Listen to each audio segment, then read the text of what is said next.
Біздің отбасымызда 2 қыз, 1 ұл болатын. Әке-шешем қатал еді. Бір шыбықпен айдайтын. Бәріміз әкеміздің қабағынан қорқып өстік. Үлкен әпкем екеуміз түріміз қатты ұқсайтынбыз. Бірақ ол сабақты жақсы оқыды. Ұстаз болып арманы орындалды.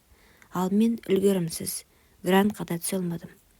Әпкемді әкемдер 17 жасында 3 күн танысқан жігітіне ұзатып жіберді. Той деген атымен жылап жүріп кетті. Жездем тұйық жігіт еді, көп сөйлемейтін. Ата-енесі үлкен шаңырақта орын тар болған соң бөлек шығарып қойды. Жездем жұмыста, әпкем жылда босанып үйде отырды. 4-ші баласын көтергенде дәрігерлер бұл жолы қауіпті, кесарево жасату керек деп, өйткені қан қысымыз жоғары болмайды екен деді. Бірақ әпкем басын шайқап, жоқ, өзім босанамын, не болса да өзім жауап боламын деп қолхат жазып берді. Мен сол кезде анамның айтуымен әпкемнің қасында жиі болдым. Ауырғанда балаларым бақтым, кір-қоңын жудым. Олар маған әпкемнің баласы емес, өзімнің туған бауырларымдай болып кеткен. Бір күні әпкем толғағы қатты басталып, жедел жәрдем алып кетті. Біздің үйде алаңдап отырдық. Таңға жуық ақ халатты қаралы дәрігерлер шығып, қызыңызды аман алып қала алмадық деді. Сол жерде анам талып қалды. Әкемнің көзінен алғаш рет жасты көрдім. Іштегі қыз бала тірі қалды. Бірақ әпкем мәңгіге бізбен қоштасты. Жездемнің еңсесі түсіп кетті. Шімдік күйір бола бастады. Балалар бізге келіп жүрді. Әпкемнің 40-ын өткізген соң ата-анам мені шақырып алып, қызым, бұл балалар жетім қалмасын. Күйеу баламыз қиналып жүр. Сен оларға ана, оған жар болуың керек деді. Менен ешкім рұқсат сұраған жоқ. Әке-шешенің айтқаны заң, қарсы шығуға шамам жетпеді. Жездем де алғашында қиналды. Маған қараса әпкемді көргендей болады екен. Біз екеуміз сондай ұқсайтынбыз. Сол түні бізді ресми қосып қойды. Елдің сөзіне қарамай төрге кірдік. Менің жүрегім тулап тұрды, қорқыныш та бар, кінә да бар, бірақ жол жоқ еді. Жездем баяу жақындады, қолымнан ұстап, кешір, сенің орның бөлек, бірақ мен сені босата алмаймын деді. Сол түн біздің алғашқы болды. Жан дүниемде, тәнімде қарсы болды. Бірақ ол бәрін сезгендей, маған жоламады. Мен оны сүймедім, бірақ балалар үшін, ата-анам үшін, елдің сөзі үшін көндім. Бір күні ұнатып кетермін деп өзімді жұбаттым. Бірақ өзің сүймеген еркектің қасында өмір сүрудің қаншалықты ауыр екенін жүрегіммен сездім. Кей күндері жылап жатамын. Балаларды құшақтағанда ғана жүрегім тынышталатын. Өзімді солардың қамы үшін құрбан еттім. Ал жездем болса, менің көзіме тіке қарай алмайтын. Бірақ кей сәттері мені шынымен әйеліндей құшағына алатын. Сол кезде жүрегім екіге бөлінгендей болатын. Бір жағы әпкемнің аруағына адал қалғысы келеді. Екінші жағы тірі өмірдің заңдылығына бағынып барады. Алғашқы күндері жездем менен алшақ жүрді, үнсіздік. Балалардың күлкісі екеумізді бір үйде ұстап тұрғандай. Бірақ түн келгенде бәрі өзгеше болады. Бір күні балалар ұйықтап қалған соң ол бөлмеме кірді. Көзімнен жас көріп қалды. Қорқып жүрсің бе деді ақырын. Мен басымды изедім. Мен де қорқам, бірақ сені жалғыз қалдырмаймын деді де қасыма тартты. Сол түні мен оған еріксіз берілдім. Ол мені диванға жатқызып аялап, ернімнен, мойнымнан төменгі ешкім қолы тимеген тығыршықтай екі омырауымды сүйіп, әрі қарай іш киімімді ақырындап шешіп, бірінші қолымен ләззатқа бөледі. Кейін мен пәк едім. Алғаш рет қосылғанда біраз ауырсынғаны сонша менің көзімнен жас домалап аға берді. Кейін бәрі басылып, шексіз ләззатқа бөлендік.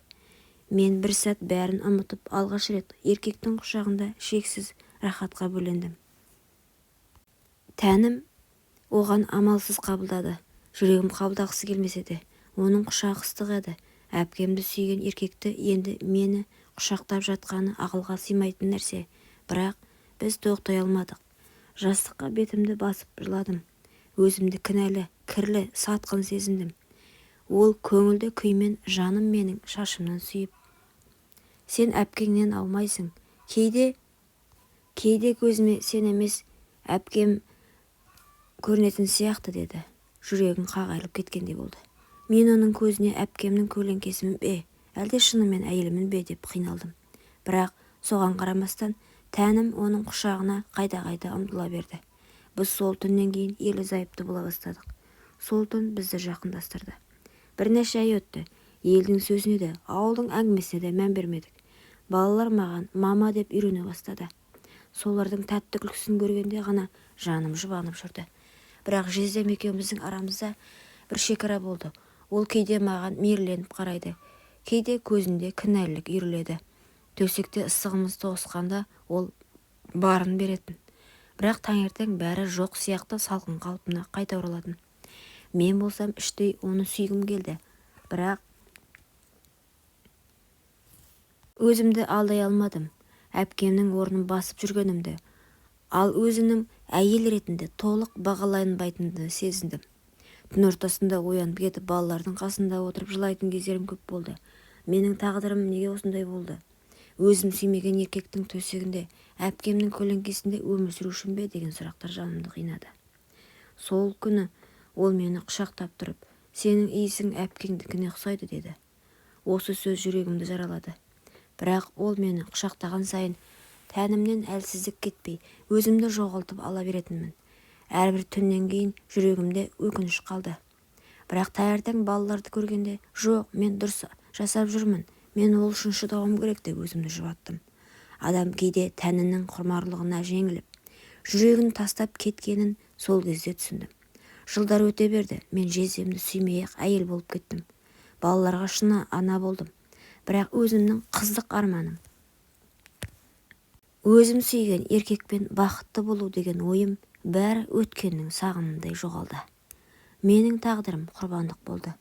Өзімнің бақытымды емес, балалардың бақыты үшін өмір сүрдім. Ал кей түндері әлі күнге дейін оянып кетемін. Жаным қиналып, жасымды ішімнен сығып шығарамын. Егер әпкем тірі болғанда, менің өмірім қандай болар еді деген сұрақ жауапсыз қалды. Жылдар өтті. Мен өз баламды дүниеге әкелдім. Қолымдағы шырқыраған сәбиді көргенде, жүрегімде алғаш рет нәзік бір жылылық пайда болды. Сол сәттен бастап жездеме деген көзқарасым да өзгерді. Өйткені ол балаларымның әкесі, тірегім, аманатым. Анам айтушы еді, қазір кім сүйіп қосылып жатыр дейсің? Махаббат деген бірде бар, бірде жоқ. Ертең ақ балалы боласыңдар, кейін жақсы көріп кетесің дейтін. Сол сөздің шындығын менің өмірім дәлелдегендей. Иә, мен жездеме ғашық болып қосылмадым, бірақ уақыт өте келе оны жақсы көріп кеттім. Өйткені ол менің балаларымның әкесі, менің тағдырымның бір бөлігіне айналды. Қарасам, шешем де кезінде сүймей қосылған екен, әкем алып қашып кеткен екен. Сонда да өмір бойы бірге ғұмыр кешті. Бірақ ішімнен тілейтінім, інім ондай жолды бастан кешірмес екен. Олар махаббатпен қосылса екен деп армандайтынмын. Себебі менде жүрекке жазылған бір өкінішім бар.